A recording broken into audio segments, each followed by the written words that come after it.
ናችሁ? ብርሃን ሲነ ካፕሾ ፒቲ በጣም አድርገን እናመሰግናለን። ዛሬ ጆይን ስላደረጋችሁ በጣም አድርገን እናመሰግናለን። ዋው አደለ? ረጅም ጊዜ ጠፋን። አሁን ባለቤቴ ልንጀምር ስንል ሲጸልይ ምናለ በጣም ልቤን ነካኝ። ዛሬም ይህን እድል ስለሰጠህን እውነት ነው፣ እድል ነው። ክብር ለእግዚአብሔር ይሁን፣ ከእግዚአብሔር አሜን። በጣም ስላየኋችሁ ደስ ብሎኛል። ሁላችሁንም ሀግ እንዳረኳችሁ እወቁ። በጣም ናፍቃችሁኛል። አም ሲሪየስ። ግን ደግሞ እረፍት ሲረዝም ለካ ይጣፍጣል አደለ? ትንሽ ስንፍናንም ያስተምራል። ግን እግዚአብሔር ረዳን አደለ? እግዚአብሔር ይመስገን። ዛሬ የተገናኘን በጣም ደስ ብሎ ነው የመጣ ነው። ድንገት ለማታውቁን እኔ ስሜ መስከረም ታደሰ ክፈተው ይባላል። የማታየው ደግሞ ባለቤቴ ከካሜራ ጀርባ ስላለ ነው። በጣም ወደው ማከብረው፣ በጣም ኢንካሬጅ የሚያደርገኝ ሁል ጊዜ ብርሃን መስቀል ጠንክር ባንኮ ይባላል። በጣም ደስ እያለን ወደ እናንተ የምመጣው እግዚአብሔር ይመስገን። ስለዚህ ቀን ካውንስሊንግ ሰራለሁ። ካውንስሊንግ የምትፈልጉ ሰዎች በስልኬ ቴክስት ብታደርጉ እንመልሳለን። 2403938249 እና ካውንስሊንግ ሰራለሁ። ሙሽሮችን አስተምራለሁ። አንድ ምሳሌ ቶሎ ሰጥቻችሁት ዛሬ ጊዜ የለም ቶሎ ይሄዳለሁ። እሱ ምንድን ነው? የትዳር ትምህርት አስተምራለሁ በዙም ላይ እና ሆምወርክ ሰጣለሁ እና ማስተምራቸው ካፕሎች በጣም አሜዛ አድርገውኛል። በተለይ እንዴት ነው መልሳቸው፣ እድሜያቸውን ደግሞ ሳይ ማይ እኔ በእነሱ እድሜ ብሆን እንደዚህ አስባለሁ እያልኩ ብቻ በጣም ልቤን ኢምፕረስ አረጉትና ለእናንተ ሼር ባረጋችሁ አስብኩኝ። ሆምወርክ ሰጣለሁ እና ሆምወርኩ ያለፈው የቤት ስራ ሰጥቻቸው ያለፈው ጊዜ የተማርነውን እስቲ አንዳንድ የነካችሁን ነገር ንገሩኝ ስል ሚስትየዋም እሱም በጣም ደስ የሚሉ ካፕሎች ናቸው። ከተጋቡ ትንሽ ቆይተዋል፣ ግን ጀስት ቢዩቲፉል እና ሚስቱ በጣም ኢምፕረስ ያደረገችኝ። እሷም አይ በቃ እኔ ሁል ጊዜ አይምሮዬን ፊገር አውት እንዲያደርገው ባሌ የምፈልገውን የሚመስለኝን ነገር እንዲህ ፊገር አውት እንዲያደርግ ጠብቅ ነበር። ለካ አይደለም፣ እሱን ተምሬያለሁ አለች። ባልየው ደግሞ በጣም ልቤን ነክቶታል። ስለዚህ ላነበው እፈልጋለሁ። ምን አለ? እኔ አየሽ የመጣሁት ያው እንደ ማንም ሰው ከአገር ቤት የመጣሁት እና እማቀው ባህል ሚስት ማለት የምታበላ የምትንከባከብ ምናምን እና በቃ ያው ሚስቴ ታበላኛለች፣ ታጠጣኛለች፣ ትንከባከበኛለች ብሎ ነው ያገባውና ያንን ክላስ ከጨረስን በኋላ የሰጠሽን ፓሴጆች እንድናጠናቸው ሳነብ ወደ ኤፌሶን ሰዎች ምዕራፍ 5 ላይ ያልሽን ምንጽር ማድረግ የሚያስፈልገኝ መስሎ ነበር፣ ግን ይታኛል ሲለኝ ምን አለኝ? እዛ ላይ የተጻፈው አለ ቁጥር 29-30 ነው ማነበው። ነገር ግን የአካሉ ብልቶች ስለሆንን ክርስቶስ ደግሞ ስለ ቤተ ክርስቲያን እንዳደረገላት፣ እዚህ ጋር ባል ለሚስቱ ማድረግ ያለበትን ነው የሚናገረው። ኦኬ ቆይ ከላይ ከፍ ብዬ ላንብበው። እንዲሁም ባሎች ደግሞ እንደ ገዛ ስጋቸው አድርገው የገዛ ሚስቶቻቸውን ሊወዷቸው ይገባቸዋል። የገዛ ሚስቱን የሚወድ ራሱን ይወዳል። ማንም የገዛ ስጋውን የሚጠላ ከቶ የለምና፣ ነገር ግን የአካሉ ብልቶች ስለሆንን ክርስቶስ ደግሞ ለቤተ ክርስቲያን እንዳደረገላት ይመግበዋል ይንከባከበውማል የሚለው ቃል በጣም ልቤን ነው የነካኝ አለኝ። እና ምን ተማክ ስለው ለካ እኔ ነኝ መጋቢና ተንከባካቢ። አያችሁ የእግዚአብሔር ቃል እውነት እንዴት ከኛ እንትን ጋር ኮመን ሴንስ ጋር አንዳንድ ጊዜ እንደማይስማማ እና በጣም ልቤን ነው የባረኩት። ባይዘዌ ስለዚህ ትምህርት አስተምራለሁ፣ ሙሽሮችን አስተምራለሁ። ባይዘዌ የምትጋቡ ባልና ሚስቶች እኔ የሚያስተማርኳችሁ በዚህ ሳምንት የምትጋቡ ሁላችሁም እንኳን ደስ አላችሁ። ተጋብታችሁ ደግሞ እየኖራችሁ እኛም ሪፍሬሽ ማድረግ አለብን ስለ ትዳር የምትሉ ቴክስት ብታደርጉልን እንመልሳለን። በዚሁ የጀመርነውን የሐዋርያት ስራ ምዕራፍ 8 ጨርሰን ነው ያቆምነው አይደል? ቢዩቲፉል ቡክ። እና ዛሬ ደግሞ የሐዋርያት ስራ ምዕራፍ 9 ከቁጥር 1 እስከ 19 ቶሎ እናነባለን፣ ምክንያቱም ዛሬ ጊዜ ስለሌለን ወገኖቼ። ይሄ እግዚአብሔር ቃል ነው። ሳኦል ግን የጌታን ደቀ መዛሙርት ለመግደል አሁንም እየዛተ ወደ ሊቀ ካህናቱ ሄደ።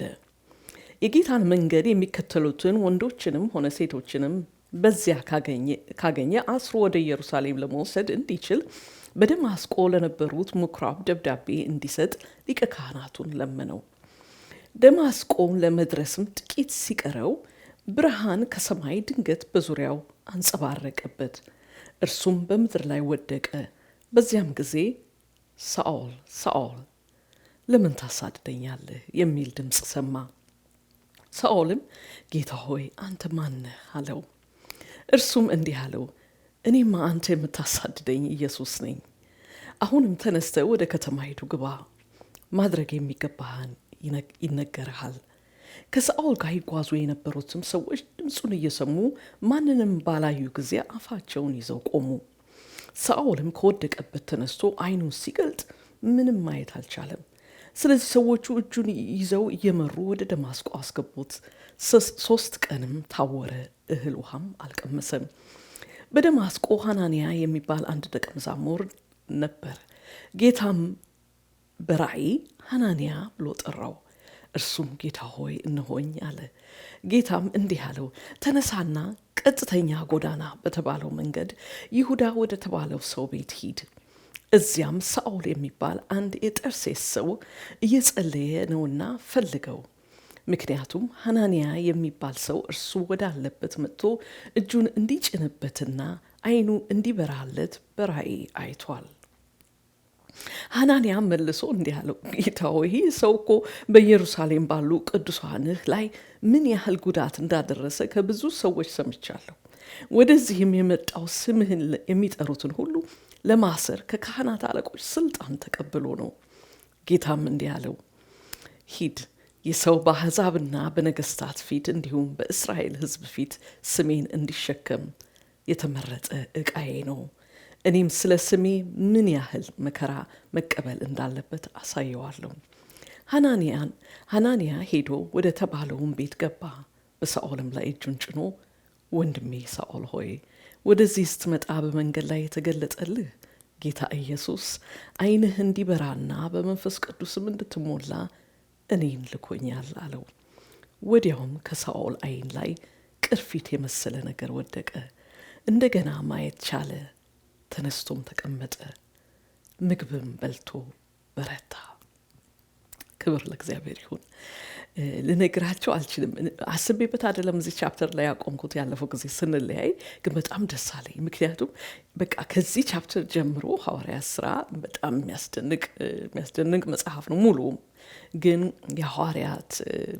የሐዋርያው ጳውሎስ ወደ ጌታ አመጣጡም ሆነ አገልግሎቱ የሚያስደንቅ ነው። ያው እንደምታውቁት ሐዋርያት ጳውሎስ ትልቅ ሮል አለው አይደል? በክርስትና አንዳንድ ሰዎች በአድማውስ ሊያደርጉት ቢሞክሩም አሁንም ባይዘዌ እንደሱ የሚባል ነገር አለ። እሱ ከ12ቶቹ አንድ አይደለም ምናምን እያሉ እና በጣም የሚደንቅ ነው። ግን እዚህ ያነበብነው ትልቅ ፓሴጅ ነው። ግን 1-2 ነገር ላሳያችሁ። ልቤን በጣም የማረገው ሌሊቱ ሁሉ በልቤ የነበረ ሐዋርያ ጳውሎስ ጌታ ኢየሱስ ሐዋርያ ጳውሎስ አይደለም የሚባለው ሳኦል ነው። ሳኦልን እግዚአብሔር ጌታ ኢየሱስ በመንገድ ላይ ሲያገኘው በብርሃን ተገልጦ ለምን ይሄን ጥፋት ታጠፋለህ አላለው። ለምን ይሄን ስህተት ትሰራለህ አላለው። ያለው ሳኦል ሳኦል። ይችን ደግሞ አባባል እናውቃለን በመጽሐፍ ቅዱስ። በሌላው አባባል አሁን ምሳሌ ማርታ ማርታ፣ ጌታ ኢየሱስ ስም ሲደግም እረ ልብ በል እንደማለት ይመስለኛል። ማርታ ማርታ አይደል? እዚህ ጋር መጥቶ ሳኦል ሳኦል ለምን ታሳድደኛለህ? የሚደንቅ እኮ ነው። የመጣሁት እኔ እንድታቀኝ ኢየሱስ አላለው። ኦኬ አንተ ማነህ ጌታ ሆይ ሲለው በጣም ስሙ የማይታወቅ ስምን አልሰጠውም። ታውቃላችሁ በዚህን ዘመን ኢየሱስ ማለት ስሙ በጣም ኮመን ስም ነው። በቃ ከሰፈር ውስጥ እንደው 10 እንልቀም ብትሉ ከ10 ውስጥ 2 ሰው ኢየሱስ ነው ስሙ። ምክንያቱም ያው እንደምታውቁት አይሁዶች መሲሁ ይመጣል ተብለው አዳኝ ይመጣል ተብለው የኖረ ህዝብ ስለሆነ ተስፋ ቃሉን የያዘ ሰው ህዝብ ስለሆነ በቃ ልጆቹም በምኞትም ይሁን በጸሎትም ኢየሱስ ብለው ይሰይሙታል። ስለዚህ እዚህ ጋር ያ ሰው ሁሉ የሚጠራበትን ስም ነው ኢየሱስ ያለው። ማነህ ሲለው አንተ የምታሳደኝ ኢየሱስ ነኝ ሲለው የትኛው ኢየሱስ ሲል አናየውም ሳኦል። ለምን? ኢየሱስ አምላክ ነው ወገኖቼ። አምላክነት በአምላክነቱ መጥቶ ሳኦል ሳኦል ለምን ክርስቲያኖችን ታሳድዳለህ አላለው። ለምን ታሳድደኛለህ? የሚገርመው ነገር ጥያቄው የፍቅር ጥሪ፣ የምህረትም ግብዣ፣ እንደገና ደግሞ የአገልግሎት ጥሪ፣ ሁሉም አንድ ላይ። የእግዚአብሔር ምህረት እንዴት በስቶልናል ወገኖቼ። ክርስቲያን ዝም ብሎ መሆን አይቻልም አይደል? በቤተሰብ የምንወስደውም አይደለም። እግዚአብሔር እያንዳንዳችንን በመንገዳችን ላይ እንደ ሳኦል እንደዚህ በጣም ድራማቲክ ባይሆንም ሳናስበው ኑሯችንን ስንኖር መጥቶ በመካከላችን ልክ እንደ ሐዋርያ ጳውሎስ ተመሳሳይ በሆነ አንድ አይነት ነው ማለት አይደለም፣ ግን ያው እንደ መልካችን ልዩነት አጠራራችን ይለያል። ግን ሳንፈልገው አይደል፣ ሳንወደው መዳን ወዴት ነው ያለው ሳንል በህይወታችን መንገድ ገብቶ የጠራን አምላክ ምን አይነት የምህረት አምላክ ነው። ድንገት ኢየሱስን የማታውቁ ሰዎች ወይም ደግሞ ኢየሱስ በዛን ጊዜ ይባል እንደ አንዱ ነብይ ነው፣ አንዱ ጎበዝ ሰው ነው፣ ጥሩ አስተማሪ ነው ኒቆዲሞስ እንዳለው የምትሉ ሰዎች ካላችሁ አዳምጡኝ። አንድ ምስራች ልንገራችሁ። ኢየሱስ እንደኛ ሰው ሆኖ የመጣ አምላካችን ፈጣሪያችን ነው። ኦኬ፣ ጌታ ኢየሱስ አዳኛችን ነው። ለሰው የተሰጠ ከሰማይ በታች ማንም ምንድንበት ሌላ የለም። እሱ ብቻ ነው መዳኛ። ኦኬ፣ እና ወደ ጌታ መምጣት ብቻ ነው የሚያድነን። ቅድም እንዳልኩት ጌታ ራሱ መጥቶ ነው ወደ ራሱ የሚጠራን አልኩ አይደል?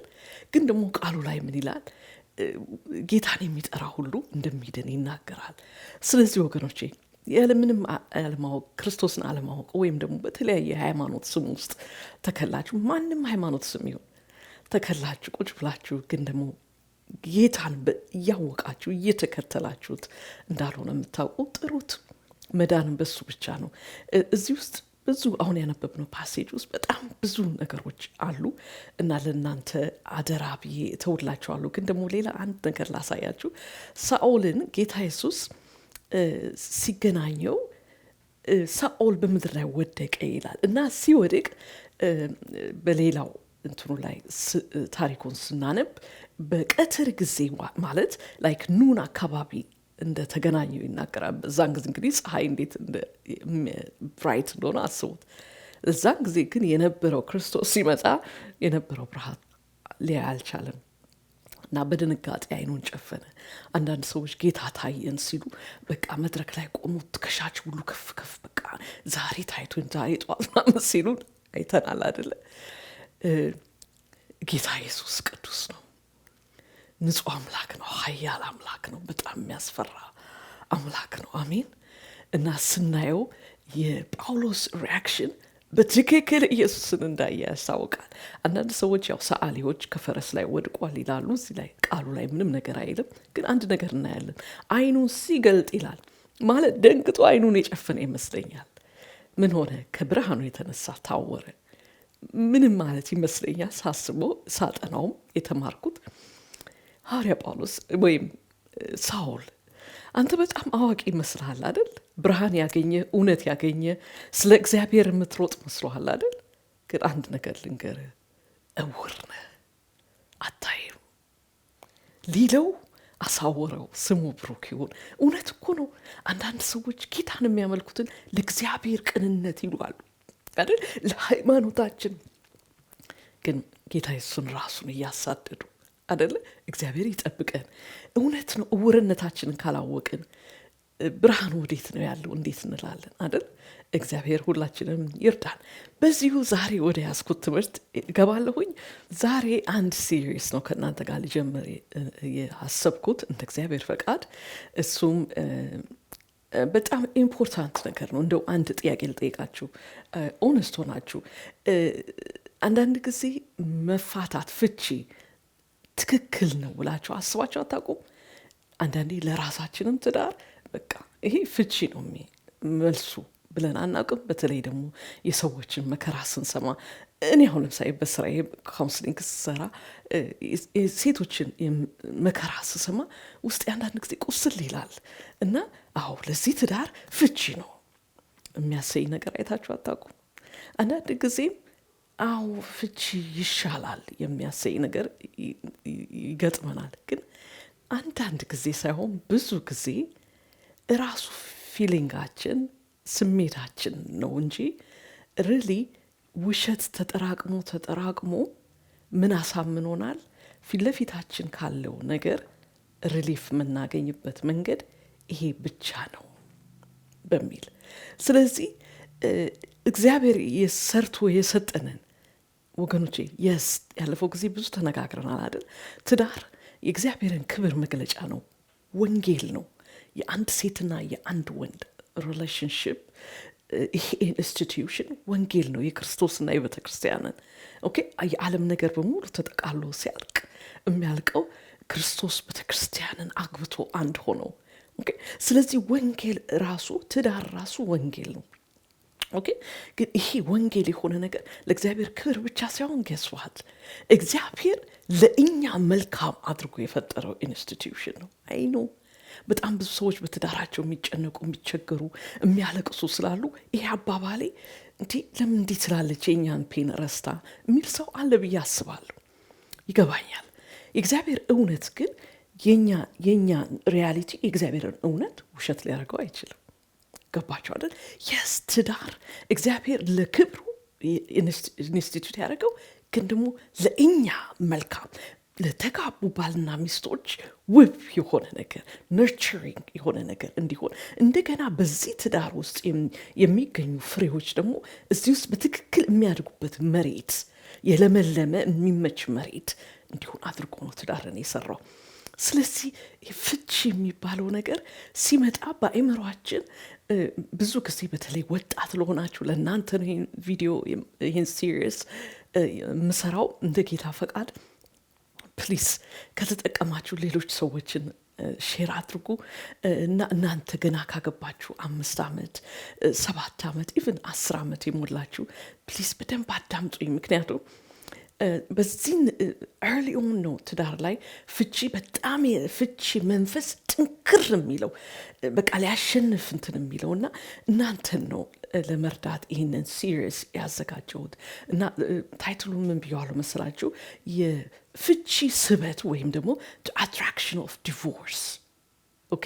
እሱን የሚል በተለያየ እንትን ውስጥ ነው ርዕስ ውስጥ ነው ልናገር የፈለግኩት።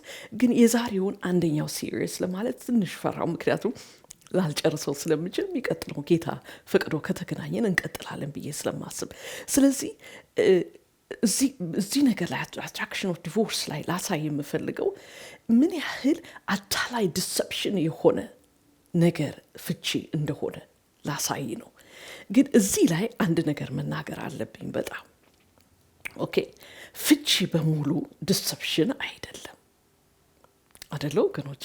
ይህንን ቶሎ መድረኩ ላይ ማምጣት አለብኝ። ምክንያቱም አንዳንድ ሰዎች ይህን መልእክት በማይሆን በቃ አዎ ደግ አረገች ይህን መልእክት አቀረበች እኛ ቸርችም ያለችው ያቺ የፈታችዋ ያ የፈታው ሰውዬ ምናምን ያለ እሱ ጥሩ አይደለም። ይሄ ደግሞ ፍቺ ይሄ እንዴት ነው unpardonable sin የምናረገው ነገር አለ አይደል? ጥንቃቄ ማድረግ ጥሩ ነው። አንደኛ እግዚአብሔር ማንም ላይ እንድንጠነቁል አልጠራንም አይደለ? ግን እግዚአብሔርን እውነት አውቀን ለእኛ ነጻነት ለሌሎች ነጻነት እንዲሆን ማድረግ በጣም መልካም ነው።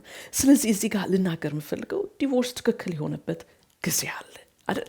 እንደ እግዚአብሔር ቃል ግራውንዱ ብሎ ማቴዎስ ወንጌል ምዕራፍ 19 ላይ በተለይ ከቁጥር 1 እስከ 9 ጌታ ኢየሱስን መጥተው ሲጠይቁት የተናገረውን ካለ ዝሙት በስተቀር ሚስቱን የሚፈታ ያመነዝራል እንደሚል ከዛ ደግሞ አንደኛ ቆሮንቶስ ምዕራፍ 7 ላይ የተጻፈውን እናያለን አይደለ?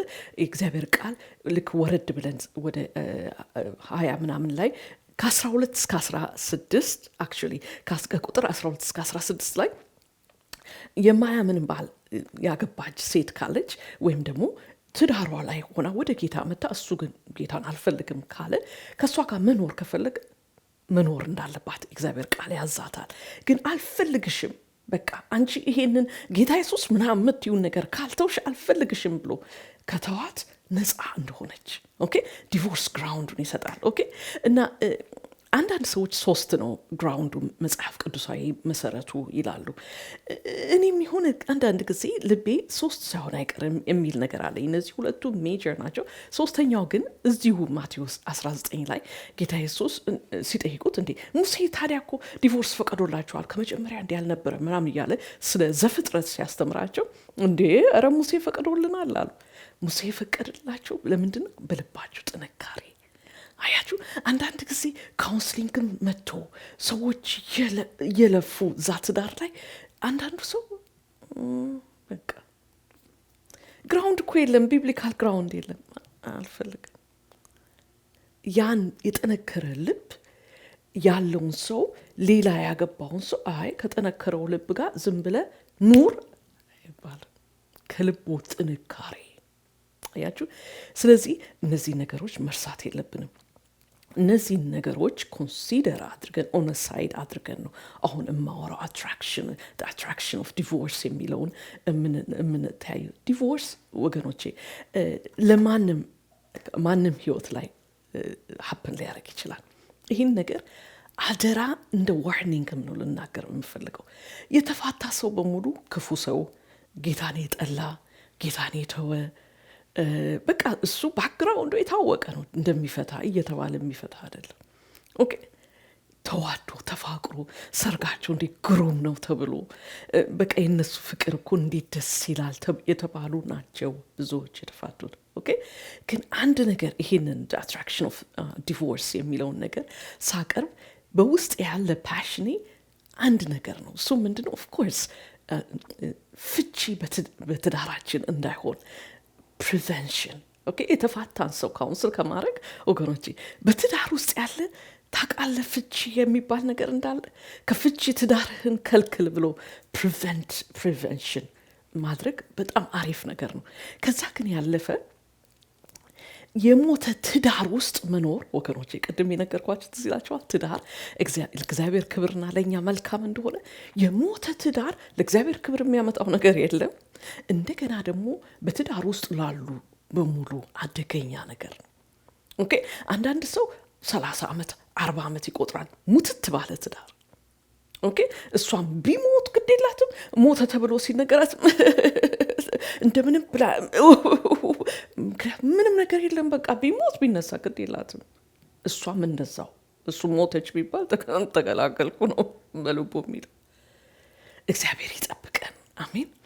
እንደዚህ አይነት ከሞተ ትዳር ለልጆቻችንም ገዳይ የሆነ ኦኬ ሊገድል የሚችል ልጆቻችንን የነሱን ትዳር ገና ያልመጣውን የህፃናቶቹ ልጆቻችንን ትዳር የሚገድል ዴድ ሜሬጅ ውስጥ የሞተ ትዳር ውስጥ አልኖርም ማለት መወሰን አለብን።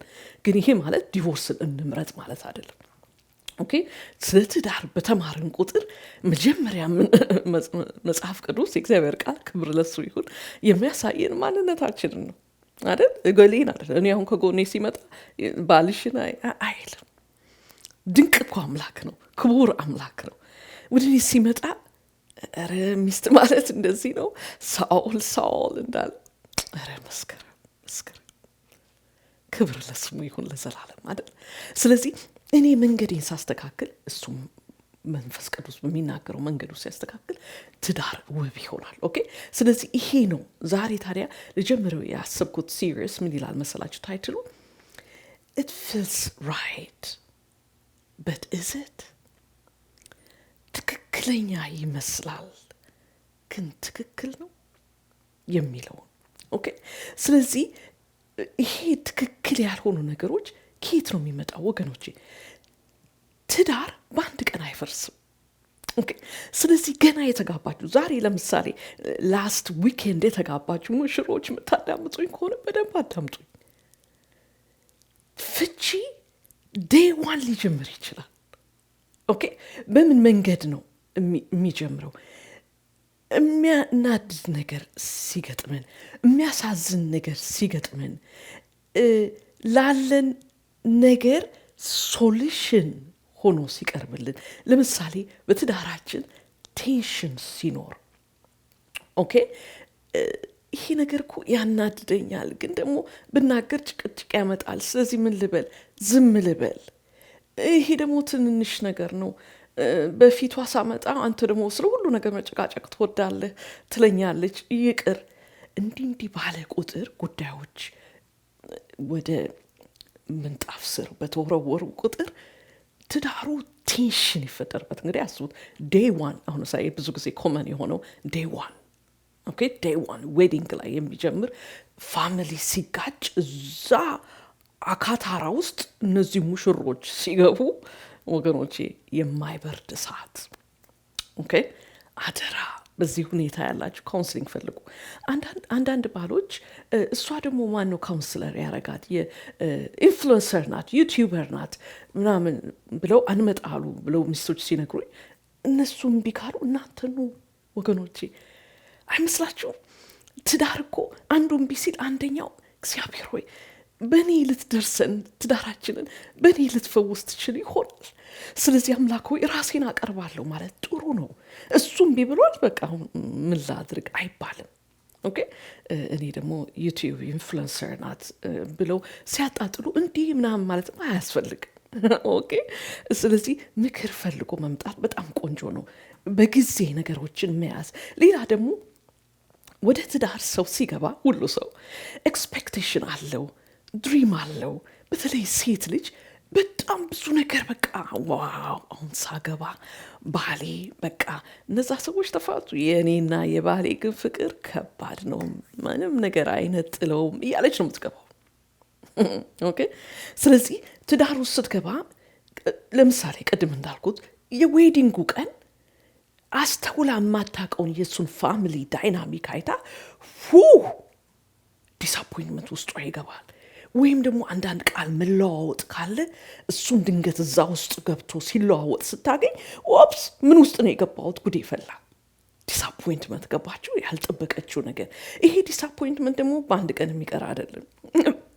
ምክንያቱም እሱም ከሌላ ፋሚሊ የመጣው እሷም ከሌላ ፋሚሊ ያልጠበቁት ሰርፕራይዝስ በኖረ ቁጥር ዲስአፖይንትመንትስ ቢልድ ያደርጋል። ገባችሁ? ከዛስ ደግሞ ኤክስፔክት ያደረጉት በቃ እኛ ትዳራችን ውስጥ ገብተን መጽሐፍ ቅዱስ አንብበን ጸልየን ነው ምንተኛው ምናምን ብላ ከእሱ ጋር ተነጋግራ እሱም በቃ የተቀደሰ ወንድ ልጅ መቼም ከትዳር በፊት በሁሉ ነገር ነው የሚስማማው ከሚስቱ ጋር አይደለም እንዴ? ወንዶች ሚስቱን እስኪያገኛት ድረስ በቃ እንጸል እንዴ ምን ማለት ነው እንጸልያለን እንጂ እኔ እንዲያውም አባትና እናቴ አይጸልዩም ነበርና ሁሌ በልጅነቴ ቆጨኝ ነበር ሳገባ አላለሁ ይላታል። እንዲህ ሲላት እሷ በቃ ከዚህ ባል ጋር መንፈሳዊ ትዳር በቃ ልኖር ነው ብላ በጣም ብዙ እንትን ብላ የገባች ቤቱ የገባች ለስማታ ግን ያው ወጨም በአንቺ ጸልይ ነው የተኛለሁ። ኦኬ እና አንኤክስፔክትድ የሆነ እንደዚህ ወይም ኤክስፔክቴሽኑ ሚት ሳይሆን ሲቀር ዲስአፖይንትድ ስትሆን ኢሞሽናል ኤግዞስሽን ደግሞ ወገኖቼ በቃ አንድ ነገር ስትነግረው አልገባውም ወይም ደግሞ አንድ ነገር ይሄ ነገር ብላ ተመልሶ ዲፌንሲቭ ሞድ ውስጥ ይገባና ይለጥፍላታል። አንቺ ልጅ ነኝ የምትከሺው አንቺ ራስሽ ምናምን ብሎ የምትናገረውን ነገር በሙሉ ወደ እሷ ስለሚገለብጥባት ቢቀርብኝ ይሻላል እያለች ግን በውስጧ እየደከመች ወንድ ልጅም እንደዚሁ እንዲህ እየደከምኩኝ እንዲህ እየሰራው ለምንድነው ማይታያል? በቃ ገንዘብ አይበቃትም፣ ይሄ አይበቃም፣ ይሄን ጨምር ያን ጨምር እንዴ የሌላም ባሎች አታይም እንዴ እንትና አሁን አሜሪካን ሀገር መጥቶ ይሄን ሁሉ ይሰራል አንተ እያለችው ቀን በቀን በቃ ፔድስቶል ላይ ቁምና ሜዥር ተደረገ አይነት ማን ባል ይችላል እንደሱ? ገባችሁ? ስለዚህ በዚህ ውስጥ እንዲሄድ ሲሆን እሱም በውስጡ ኢሞሽናሊ ኤግዞስት ያደርጋል፣ ይደክማል፣ ጊቭ አፕ ማድረግ። ወገኖቼ በትዳር ተስፋ መቁረጥ በጣም ቀስ እያለ ነው የሚመጣው። ኦኬ ስለዚህ እነዚህ ነገሮች ሲሆኑ ትዳር እንደምን ሆኖ ይመጣልናል? እንደ ሶሉሽን። ኦኬ ስለዚህ ኦኬ ይሄኛው ባሌ ወይም ይችኛዋ ሚስቴ በዚህ ነገር ዲስአፖይንት አድርጋኛለች አይደል? አሁን አይ ለርን ማይ ሌሰን ሶ ምን ላድርግ? ዲቮርስ ባደርግ ይሄ ሁሉ በውስጤ ውስጥ ጭንቀት ከስራ ወጥቼ ቤቴ ልገባ ነው የምለው ነገር ሁሉ ይጠፋልኛል። የምትረዳኝ እንዲህ አይነት ጸባይ የሌላት ሴት መርጬ እሷን ካገባው ይሄ ጉዳይ በሙሉ ይነሳል። ታውቃላችሁ፣ ሊመስል ይችላል ከሩቅ ታውቃላችሁ አይደል?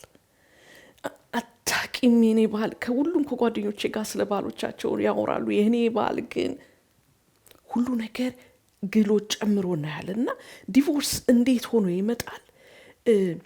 ዲሲሽን ከመሆኑ በፊት እምነት ይሆናል። እምነት ግን በቀላሉ ቢልድ አታረግም። ኦኬ ስለዚህ ይሄን ነገር ልክ ከገባንበት ነገር የሚያወጣን ይሄ እንዴት ነው? ደማችን እየፈሰሰ ወይ እየሮጥን እያለከለክን፣ ዲቮርስ ግን ምን አይነት ኦፕሽን አድርጎ ይመጣል? ከዚህ ግን ከወጣሽ እረፍት ይኖራል፣ መሳቅ ትጀምሪያለሽ። አንዳንድ ሴቶች ሲናገሩ ሰምታችሁ አታውቁም? እኔ ካገባው እስማኤል የጠፋ ጓደኞቼ ሁሉ አግኝተውኝ፣ ምን ነው ፊትሽ ላይ ይሄ ተጀመረ፣ ምን ነው እስማኤልሽ ጠፋ አሉኝ። ምንድነው እያወራች ያለችው? ትዳሬ ዴንጀረስ ነው፣ እያጠፋኝ ነው። ስለዚህ ዲቮርስ ሶሉሽን ይመስላል። የሚገርመው ነገር እንዲህ አይነት ነገር እንዲህ አይነት ሲስተም ወይም እንዲህ አይነት እግዚአብሔር ለእኛ ፓራዳይስ እንዲሆን ለእኛ መልካም እንዲሆን ያዘጋጀውን ነገር ማጥፋት የተለመደ የዚህ ዓለም ወይም የሰይጣንና የስጋ ስራ ነው። አዲስ ነገር የለም። ዘፍጥረት ምዕራፍ 3 ላይ ሰው በኃጢአት የወደቀበት ቻፕተር ብዙ ጊዜ ተነጋግረናል አይደል? ይህን ቻፕተር ዛሬ ማደር አላችኋለሁ። ድንገት አዳዲሶች ያላችሁ ካላችሁ ዘፍጥረት 1 2 3 የሚያስደንቅ ቻፕተር ነው። እሱን የማያምን ሰው መጽሐፍ ቅዱስ መያዝም አያስፈልገውም፣ ምክንያቱም አያምንም ማለት ነው። እነዚህ 3 ቻፕተሮች ግን የሚደንቁ ናቸው እና አስቡት፣ እግዚአብሔር ኤደን ጋርደንን ሰርቶ ለአዳም ሰጥቶት፣ ከዛ ብቻውን ይሆን ዘንድ መልካም አይደለም ብሎ ሚስት ሰጥቶት ፈጥሮለት ሰርቶለት ሲመጣ 3ኛው ምዕራፍ ላይ ስንደርስ ሰይጣን መጣና ለሔዋን ምን አላት? እባብ እግዚአብሔር አምላክ ከፈጠራቸው የዱር አራዊት ሁሉ ተንኮለኛ ነበር፣ ሴቲቱንም በእርግጥ እግዚአብሔር በአትክልቱ ስፍራ ካሉ ዛፎች ከማናቸውም እንዳትበሉ ብለዋልን? የሚገርመው እኮ ነው። የሚገርማችሁ ነገር ከዚህ ከምዕራፍ 3 መለስብን ምዕራፍ 2 ቁጥር 9 ላይ እንዲህ ይላል፣ እግዚአብሔር አምላክም ለዓይን የሚያስደስት ለመብል መልካም የሆነውን ዛፍ ሁሉ ከምድር አበቀለ፣ በአትክልቱ ቦታ መካከል የሕይወት ዛፍ ነበር፣ እንዲሁም መልካምና ክፉ መለየት የሚያስችለው የእውቀት ዛፍ ነበር ይላል። ቁጥር 15 ላይ የሚለውን ስሙ። እግዚአብሔር አምላክ ሰውን ወስዶ እንዲያለማትና እየተንከባከበ እንዲጠብቃት በኤደን የአትክልት ስፍራ አስቀመጠው።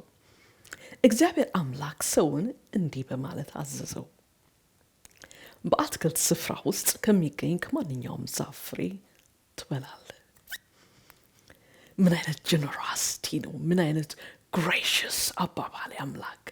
እዚህ ግን ምዕራፍ 3 ላይ ሰይጣን ምንድን ያላል? በእርግጥ እግዚአብሔር በአትክልቱ ካሉ ዛፎች በማናቸውም እንዳትበሉ ብለዋልን? ስለዚህ ምን ላይ እንድታተኩር አደረጋት? በተከለከለችው ላይ። የተፈቀደላቸው ስንት ዛፍ ነው? በዛ በኤደን ጋርደን ታውቃላችሁ፣ 100 ዛፍ ካለ 99ኙን እንደልባችሁ ብሉ ነው። ሊሚት እንኳን የለም። ለዓይን ደስ የሚያሰኝ ኦኬ። ከዛ ሴቲቱ እባቡን እንዲህ አለችው፣ በአትክልቱ ስፍራ ካሉ ዛፎች ፍሬ መብላት እንችላለን። አያችሁ፣ የሚችሉት ነገር አደከመባት ስትናገረው ሁሉ። ምክንያቱም መጀመሪያ ሰይጣን ያመጣው እንዳትበሉ የተከለከላችሁትን አስተውለሻል እንደማለት ነው። ኦኬ። ስለዚህ እሷ እንደሱ ስጠይቃት አይ ምን በላው እንዲህ አለች። እንደ ፊቷም እንዲህ ያለ ይመስለኛል ሳስበው። አይ ተፈቅዶልናል እንጂ እንዴ! ኧረ በእናትህ የሚያሰኝ ነው እንጂ እኮ በጣም ተፈቅዶልናል 99። ነገር ግን እግዚአብሔር በአትክልቱ ስፍራ መካከል ከሚገኘው ዛፍ ፍሬ እንዳትበሉ እንዳትነኩትም አለዚያ ትሞታላችሁ ብለዋል አላት። ስትናገር ኡፕስ፣ እቺ ደግሞ የእግዚአብሔርን ቃል አታውቅም ያለ ይመስለኛል ሰይጣን። የእግዚአብሔርን ቃል አለማወቅ ወገኖቼ የሰይጣን ጢቢ መጫወቻ ዕቃ መሆን። ቤተክርስቲያን መመላለስ፣ አገልግሎት ውስጥ ነኝ፣ እነንትናን አገለግላለሁ፣ እነገሊን መድረክ ላይ ስወጣ ሰዎች ሲባረኩ ይኖሩ። የሰይጣን ጢቢ መጫወቻ ነህ እግዚአብሔር ቃል በውስጥ ከሌለ። ኦኬ። ሰይጣንም ይሄንን ስላወቀ ልክ ትሞታላችሁ ተብለን እንዳትነኩ እንዲያውም ተብለናል ምናምን ስትለው ነው እንዴ ኦኬ አለና፣ እንዲህ ከሆነ እባቡም ሴቲቱን እንዲህ አላት፣ መሞት እንኳ አትሞቱ። ፍላት ላይ አይደል? በቃ ከፍሬው በበላችሁ ጊዜ ዓይናችሁ እንዲከፈትና መልካምና ክፉን በማወቅ እንደ እግዚአብሔር እንድትሆኑ እግዚአብሔር ስለሚያውቅ ነው። ስለዚህ ምንድን ነው የሚላት? አስቡት። ቁጥር 15 ላይ ምዕራፍ 2 ላይ እግዚአብሔር አምላክ ሰውን አደረገው ይላል። ከዛ ቁጥር 16 ላይ በአትክልቱ ስፍራ ውስጥ ከሚገኝ ከማንኛውም ዛፍ ፍሬ ትበላለህ። ደስ ይለኛል ይቺ ከማንኛውም የምትለው ነገር ግን መልካምና ክፉን ከሚያሳውቀው ዛፍ አትብላ። ለምን? አንተን ይገላል፣ አንተን ያጠፋል። እግዚአብሔር ቃል መልካም ነው ለኛ ወገኖቼ። አታድርግ የሚለን ነገር ለኛ መልካም ነው፣ ህይወት ነው። ታውቃላችሁ? ስለዚህ ለአዳም ህይወትን ያቀረበለት ይሁን እንደ ልብ ብላው፣ ከእያንዳንዱ ብላ፣ ይችን ግን እንዳትበላ። ለምን? ላንተ መልካም አይደለም። መልካም አይደለም ብቻ መልካም አይደለም ያለ ሞትን ትሞታለህ። ሰይጣን እሷ ምናላት ምዕራፍ 3 ላይ አትሞቱ፣ ይልቅስ ማታዩን አይተሽው ድንገት አላስተዋልሽው ይሆናል። አይ ነው መጽሐፍ ቅዱስ ትንሽ ተለቅ ያለ መጽሐፍ ነው፣ ብዙ መረዳት ላይ ይችላል። ስለዚህ ያልተረዳሽውን እኔ ሌላ መጽሐፍ ላይ ያየሁትን እውነት ልንገርሽ ያላት ይመስለኛል። ምክንያቱም እግዚአብሔር ቃል እውቀት ከሌላት ገና ኢሳያስ ሲላት ኢሳያስ ያንብቤ አላቅም። ኦኬ እንግዲያውስ መጽሐፈ ነገሥት ካልህ ላይ መጽሐፈ ነገሥት ምንም የምታውቀው ነገር የላት። መዝሙር ታውቃለች፣ እያንዳንዱ ፓስተር ታውቃለች። በተለይ የሚታወቀውን የቲቪ ፕሮግራም ምናምን ቲክታክ ላይ ዩቲዩብ ላይ የሚያመልጣት የለም። እያንዳንዱ እንትናን ሰበካ እያንዳንዱ ልትነግራችሁ ትችላለች። እግዚአብሔር ቃል ግን ባዶ። ከዛ ምን ይላል? በበላችሁ ጊዜ አይናችሁ እንዲከፈትና መልካምና ክፉን በማወቅ እንደ እግዚአብሔር እንድትሆኑ እግዚአብሔር ስለሚያውቅ ነው። ምን አላት? ሊትራሊ እግዚአብሔር እውነትን ሸፍኖባቸዋል። እውነተኛ አይደለም አትብሉ ያላችሁ ቀጥተኛውን ሪዝን አልነገራችሁም። አስፈራርቶ ትሞታላችሁ ብሎ እንድትሸሹ ነው። እውነተኛው ነገር ግን ከበላችሁ እግዚአብሔር እንድትሆኑ ያውቃል። ዋት እሱ ተፎካካሪ ስለማይፈልግ፣ እሱ ብቻ እግዚአብሔር መሆን ስለሚፈልግ እንዳትሆኑ ነው። ባይዘው አዳምጡኝ።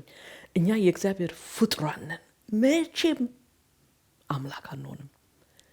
ይሄ እውነት ታውቃላችሁ። አንዳንድ ሰውን ከብዙ እንትን ውስጥ የውሸት ትምህርት ውስጥ እንደሚያድን ሰው ፍጡር ነው ወገኖች። ኦኬ መልአክ አይሆንም፣ አምላክ አይሆንም። ኦኬ ስለዚህ እዚህ ጋር ምን አላት? አምላክ ትሆኛለች። ስለዚህ ምን ይላል? ቁጥር 6 ስሙት።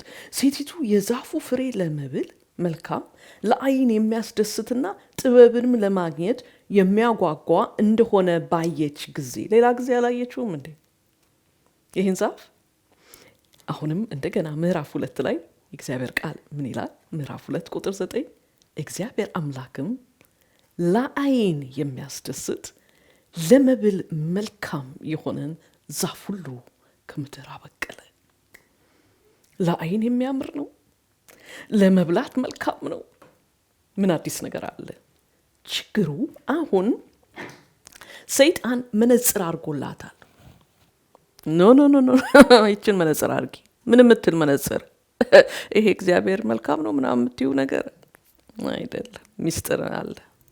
ሚስጥር አለ ምነግርሽ። እሱን አርጊና እንደገና ዛፉን ይዋላት። ሴቲቱም የዛፉ ፍሬ ለመብል መልካም፣ ለዓይን የሚያስደስትና ጥበብን ለማግኘት የሚያጓጓ እንደሆነ ባየች ጊዜ ምን አየች? አሃ ይህን ፍሬ ብበላ ዋው እግዚአብሔር ልሆን ነው። ሌላ መነጽር ነው።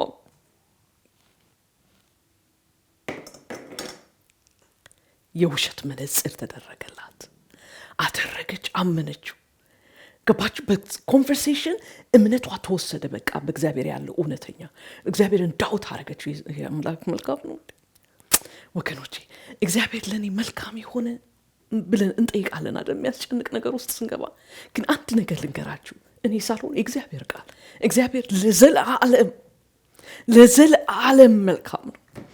ለዘለዓለም ቸር አምላክ ነው። ለዘለዓለም የሚያስጨንቀን የሚያስፈራን ነገር ፊት ለፊት እንኳን ሆነን የእግዚአብሔርን ቃል እናውጅ። እግዚአብሔር መልካም ነው ስላልገባን ነው።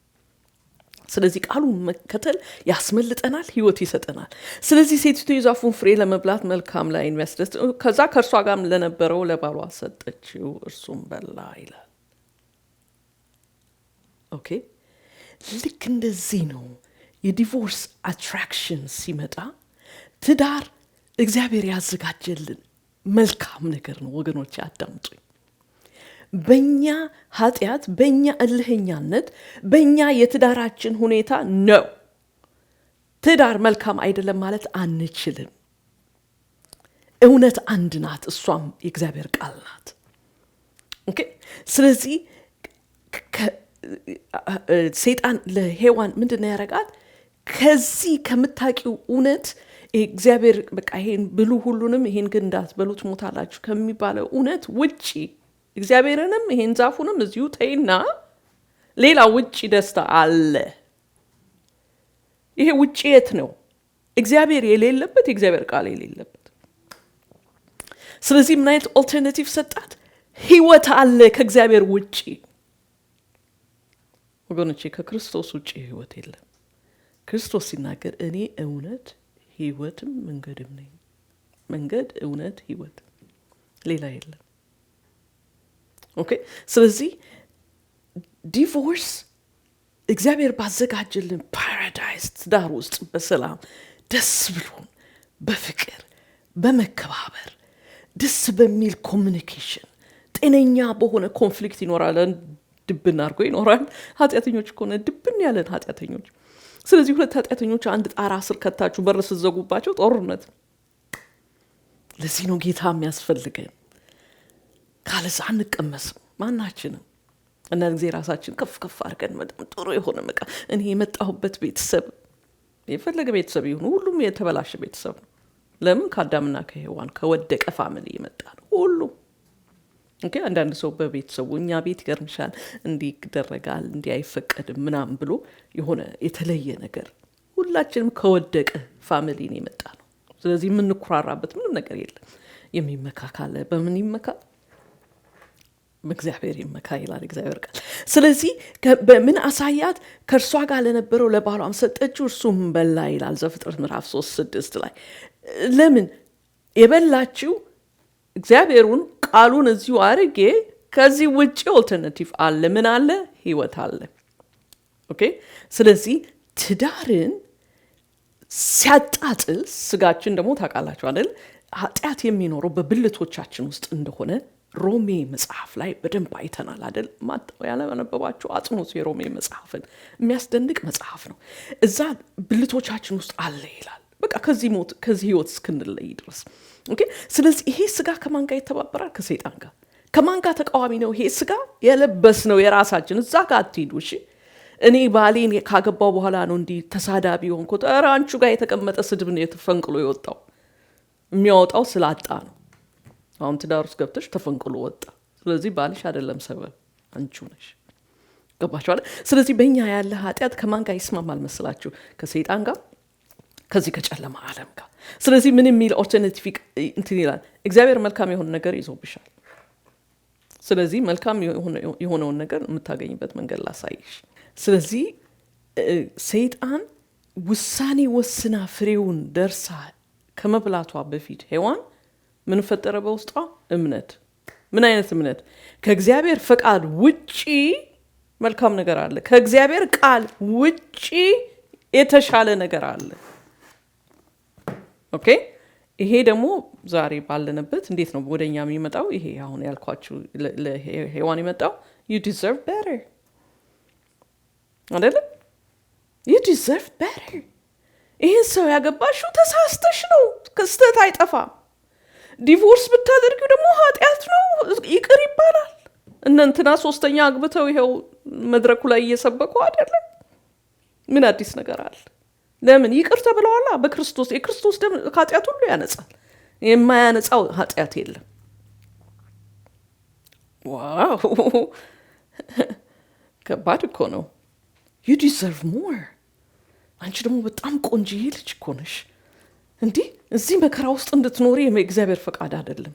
በዛ ላይ ደግሞ ሶሻል ሚዲያ አለ፣ ቲክቶክ አለ፣ ምናምን ከውስጥ መነጋገር አለ። የሃይ ስኩል የሚያውቃት እኔ እኮ አንቺ ሃይ ስኩል እያለሁ በጣም ነበር ማፈቅርሽ፣ ግን ፈራሽ ነበረ፣ አሁንም ያው ውበትሽ አልተለወጠም ሲል ባሏ እኮ እንኳን ውበቷን አስታውሶ መፈጠሯን ሁሉ ረስቶታል እኮ ገና ከተጋቡ በ2 ዓመት። በደንብ አዳምጡኝ። ኦኬ። ስለዚህ የዚህ ሰው ኮመንት የልጆች ፒክቸር ለጥፈሽ በጣም ደስ ያለሽ እኔ ድሮ ወድሽ ነበረ።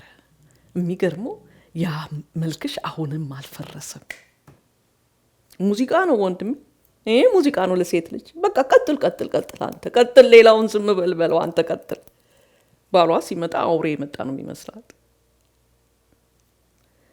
This is not what you signed up for. ትዳር ላግባ ያልሽ ትዳር የመሰለሽ እነዚህ ምናምን ለምሳሌ በሰዎች ያየችው መልካም ትዳር እንደሱ ይሆናል ብዬ ነው እንጂ እንደዚህ ቀውጢ ይሆናል ብዬ አላገባው። እንደዚህ መከራ ያለበት አንድ ቀን እንቅልፍ የሌለበት ቦታ ይሆናል ብዬ አላገባሁም። I didn't sign up for this. በዛ ላይ ይሄ ዓለም እኮ ሰው ስተት ይሰራል። ምን አለ ሰከንድ ቻንስ ከምባችሁ የተሻለ ህይወት አለ እንዴ። እልፍ ሲሉ እልፍ ይገኛል ይባላል በተረት እንኳን። አንቺ እኮ በቃ በምድር ላይ ያለው ይሄ ሰው ብቻ ስለመሰለሽ ነው። አንተ በቃ አንድ ጊዜ ህይወቴን ሰጥቻታለሁ፣ እንዴት ሌላ ስንት ሴት አለ አንከብክባ የምትይዝ። ለአንተ መልካም ሴት አለች። ያቺ መልካም ሴት ደግሞ ትመጣለች። እኔ እኮ ያንተ ስንት ስጦታ በጣም ነው የሚገርመኝ። በቃ በሁሉ ነገር እኮ ነው እግዚአብሔር ጊፍትድ ያደረገ። ሚስቱ እኮ ቤቱ ያለች እንኳን ጊፍትድ ልትለው ባጭሩ በቃ ኦኬ። ውጭ ያለችው ግን ምንድን ችሎታ በቃ ላይክ ኦል ሲዝንድ ነህ በቃ ምናምን ስትለው ዋው እንዲህ አይነት ሴት አለ እንዴ? ሃፒ ትሆኛለሽ። በቃ ይሄ እድሜ አጭር ነው። ስለዚህ ደስ ብሎሽ መኖር አለብሽ። ሳቅሽ ተመልሶ ይመለሳል። ደግሞ ያንን ሰው ስታገቢ ይመለሳል። ብቻ ዋናው ከዚህ ወጪ። የሚገርመው ነገር ዲቮርስ ፍቺ፣ የፍቺ ሀሳብ ሲመጣ መውጫ ካለንበት ሁኔታዎች መውጫ ያሳየናል እንጂ የምንሄድበትን ቦታ ያሳየን። የሚገርም እኮ ነው። ስለዚህ ምን ማድረግ እንጀምራለን? ያለንበትን እግዚአብሔር ትዳር በደንብ አዳምጡኝ ያገባችሁ ሰዎች። በቃ ካገባችሁ እግዚአብሔር ላንተ ያሰበል ትዳር ይሄ ነው፣ ሌላ የለም። አዳምጣችሁኝ ፕሊዝ። ሌላ የለም፣ ይሄ ነው በቃ ትዳር። እግዚአብሔር ላንተ ያሰበው ላንቺ ያሰበው፣ ሌላ ኦልተርናቲቭ የለም። በቃ አንድ ነው።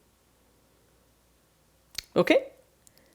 የሚገርመው ግን ምን ይጀመራል? ይሄ እግዚአብሔር የሰጠውን ትዳር ጥያቄ መጠየቅ። ይሄ እግዚአብሔር ፈቃድ ነው እንዴ? እኔ ምንሽ ይገባኛል። እኔ እና እሱ በገዛ ስጋችን በገዛ ፈቃዳችን የተጋባ ነው፣ በኃጢአት ነው ምናምን። በቃ ስንት ልጆች አሉ? 4 ልጆች ወልደናል። ግን ይሄ ትዳር እግዚአብሔር ፈቃድ እንዳልሆነ አውቃለሁ። ሪሊ። ስለዚህ ልጆቹ ማደሉማ እግዚአብሔር ፈቃድ መቼም የተጋጨ ነገር ሊሆን አይችልም። ዓለም ሳይፈጠር ነው እነዚህን ልጆች እግዚአብሔር ከዚህ ወንድና ከዚህ ሴት ፈጥራለ ያለው። ስለዚህ ይህንን እግዚአብሔር የሰጠውን ትዳር ኮስችን ማድረግ ጀመረ።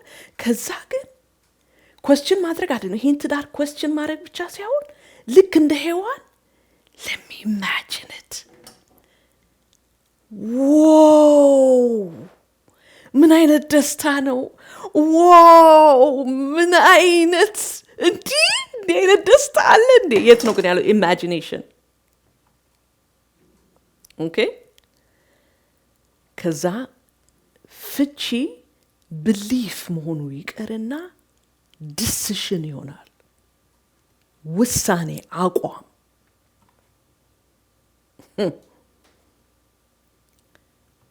ከዚህ ትዳር በወጣ ህይወቴ ደህና ይሆናል። ከዚህ ጭቅጭቅ፣ ከዚህ ሰው ከተለየው፣ ከዚች ሴትዮ ከተለየው ህይወቴ ደህና ይሆናል። ኢትስ ፊሊንግ ነው።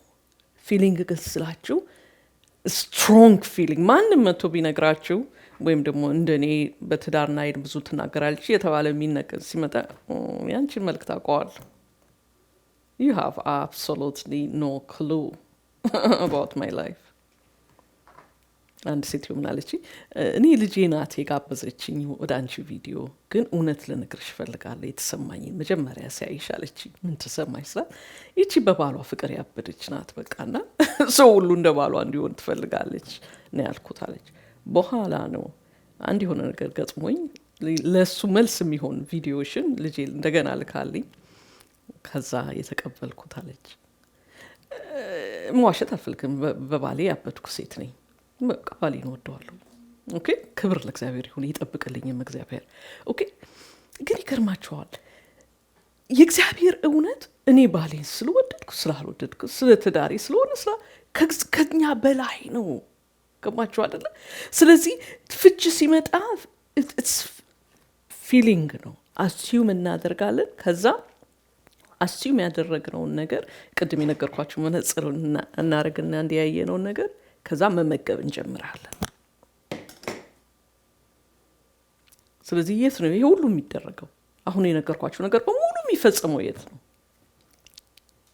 እዚህ ጋር አይገርማችሁ እግዚአብሔር ቃል ምን እንደሚል አንብብላችሁ ሁለተኛ ቆሮንቶስ ምዕራፍ 10 ከቁጥር 3 እስከ 5 የምንኖረው በዚህ ዓለም ቢሆንም የምንዋጋው በዚህ ዓለም ስለት አይደለም ደግሞም የምንዋጋበት የጦር መሳሪያ የዚህ ዓለም መሳሪያ አይደለም ይሁን እንጂ ምሽግን ለመደምሰስ የሚችል መለኮታዊ ኃይል ያለው ነው በእግዚአብሔር ዕውቀት ላይ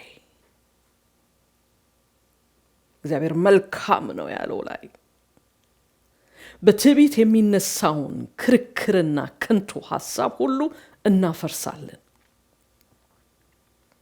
አእምሮንም ሁሉ እየማረክን ለክርስቶስ እንዲታዘዝ እናደርጋለን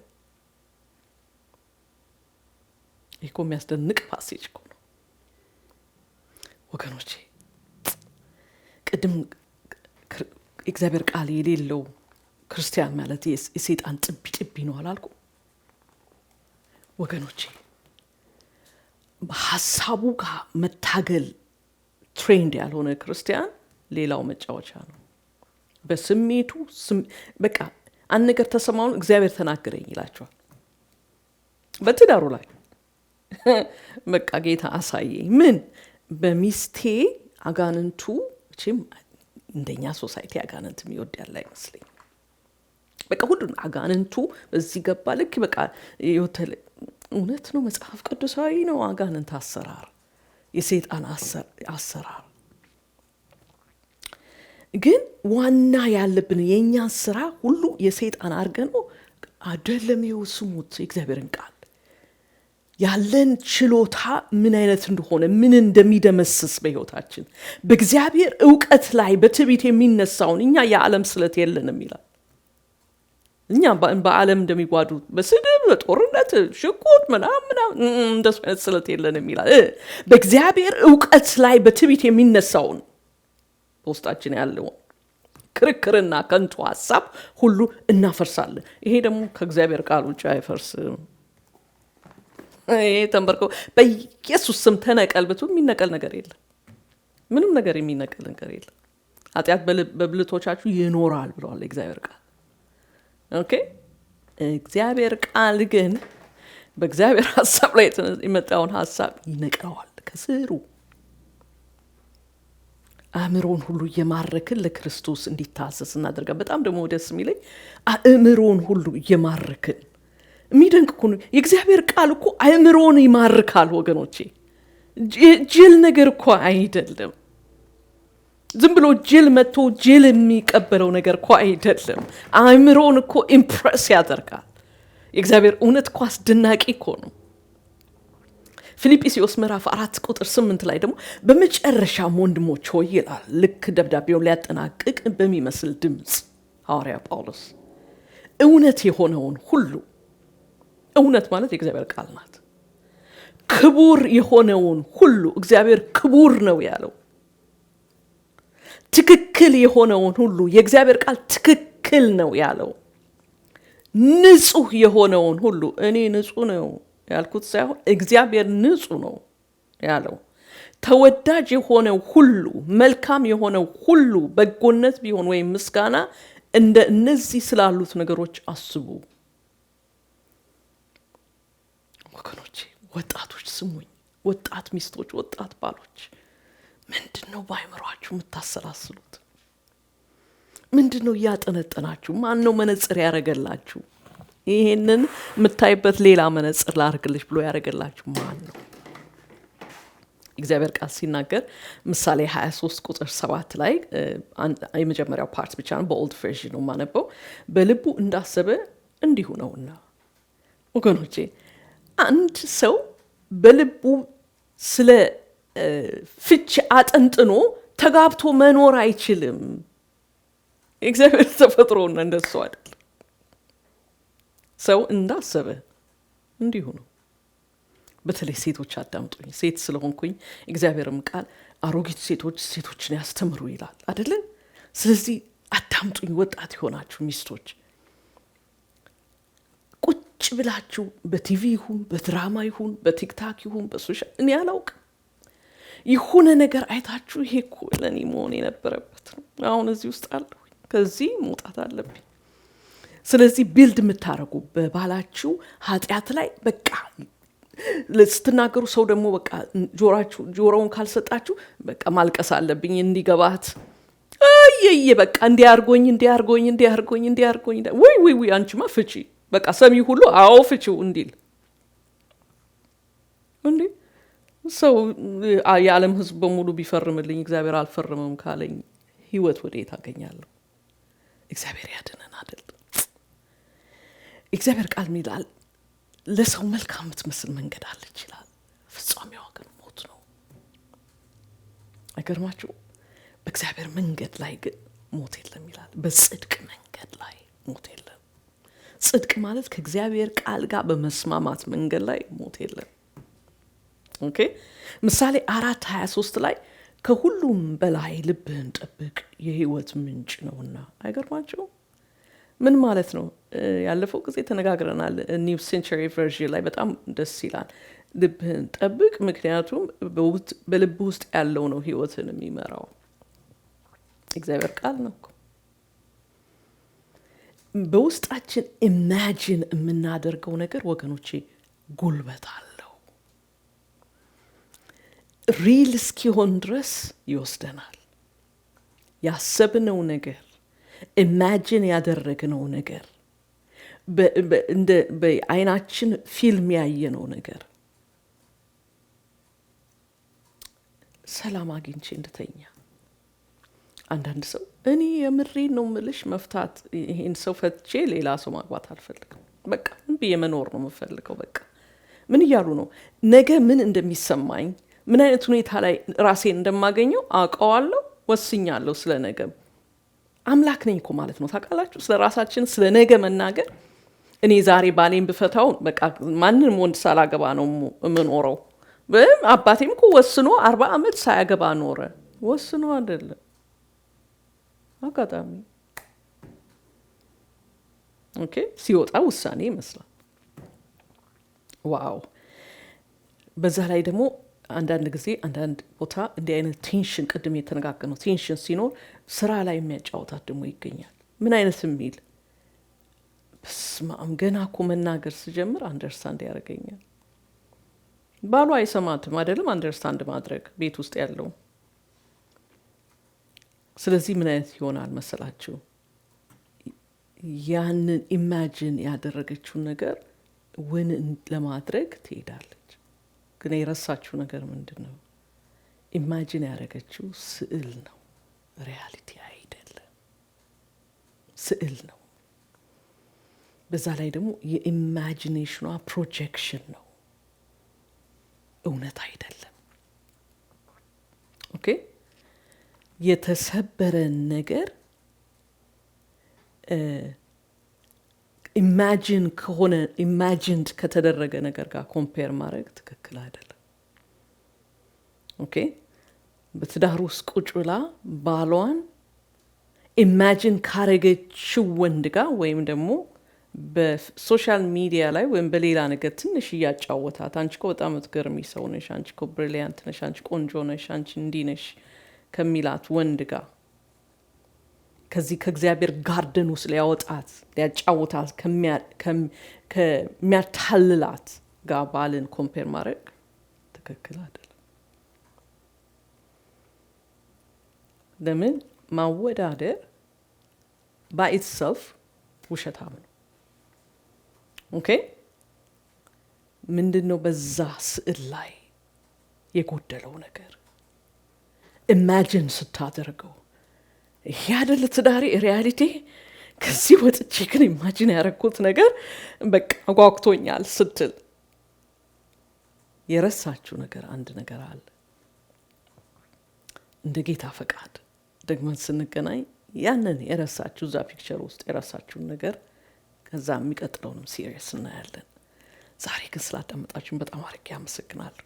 ሌላ ጊዜ በሌላ ፕሮግራም እስክንገናኝ